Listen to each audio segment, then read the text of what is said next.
Hello students, now I will continue page number 100. Question number 2, नीचे कुछ शब्द युग्म आपस में मिल गए हैं, उन्हें सही जगह पर लिखिए।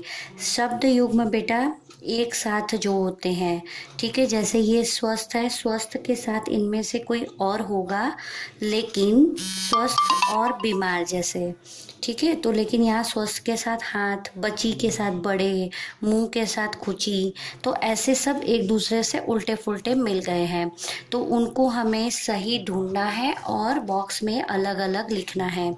तो ये बॉक्स कैसे हैं, जैसे एक जैसे मतलब धीरे धीरे, तो एक जैसे होने चाहिए वर्ड, ठीक है।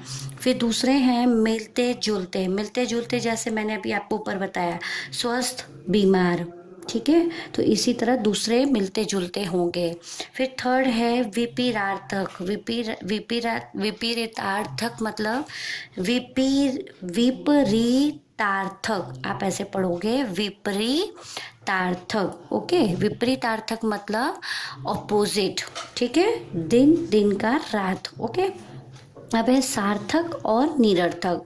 सार्थक और निरर्थक क्या होता है, जिसमें से सार्थक जो वर्ड होता है उसका मीनिंग होता है, कुछ भी अर्थ निकलता है, लेकिन जो निरर्थक होता है उसका कोई भी अर्थ नहीं निकलता। जैसे सार्थक अर्थ यहाँ पे लिखा हुआ है एक वर्ड रोटी, तो रोटी का मतलब सबको पता है, लेकिन वोटी वोटी कुछ भी नहीं होती है, ठीक है। तो ये ऐसे ही हम कभी बोल देते हैं कि रोटी वोटी चाय वाय, ठीक है।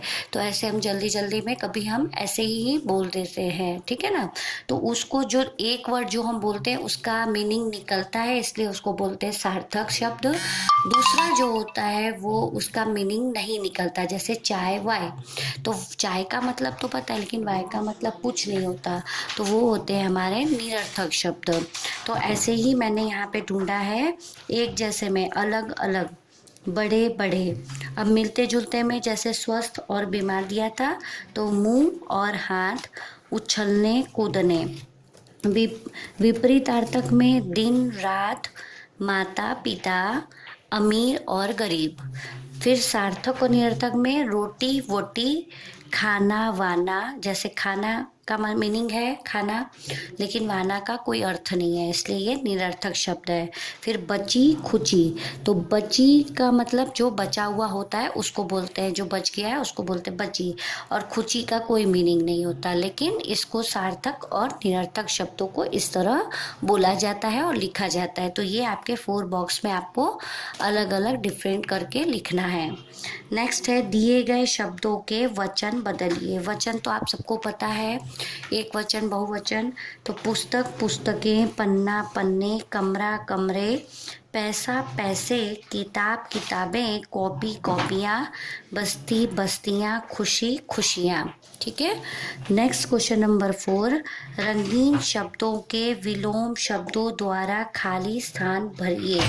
मतलब ये रंगीन शब्द दिए गए हैं, इनका आपको विपरीत यानी विलोम लिखना है। जैसे ऊपर अभी हमने बात की थी, महाभारत के युद्ध में पांडवों की जीत हुई और कौरवों की हार, तो जीत का क्या आएगा अपोजिट, हार। सूर्य पूरब में उदय होता है जबकि पश्चिम में अस्त, तो उदय का अपोजिट होता है अस्त। थर्ड है हमें सदा सच बोलना चाहिए, झूठ नहीं, तो सच का अपोजिट क्या आएगा, विलोम झूठ।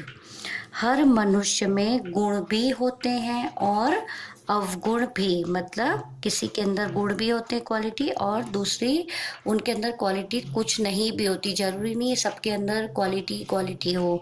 तो किस हर मनुष्य में कुछ गुण भी होते हैं और कुछ अवगुण भी होते हैं। तो कक्षा में अध्यापिका ने प्रश्न पूछे और बच्चों ने उत्तर दिए, तो प्रश्न का विलोम होगा उत्तर, ओके। नाउ क्वेश्चन नंबर 5, कुछ शब्द बोलने और सुनने में लगभग एक जैसे लगते हैं पर उनका अर्थ अलग होता है, इन्हें समश्रुति भिन्नार्थक कहते हैं, ठीक है। ये मतलब कुछ शब्द ऐसे होते हैं जो बोलने में और लिखने में तो अलग होते ही हैं, तो लिखने से पता चल जाता है, लेकिन बोलने और सुनने में वो बिल्कुल एक जैसे लगते हैं। लेकिन जब उनको लिखा जाता है तब पता चलता है कि ये अलग हैं। लेकिन अगर कोई उन्हें बोलेगा और दूसरा कोई सुनेगा तो वो एक जैसे ही आपको लगेंगे, लेकिन उनका अर्थ अलग होता है। तो ऐसे शब्दों को हम बोलते हैं सम श्रुति भिन्नार्थक शब्द।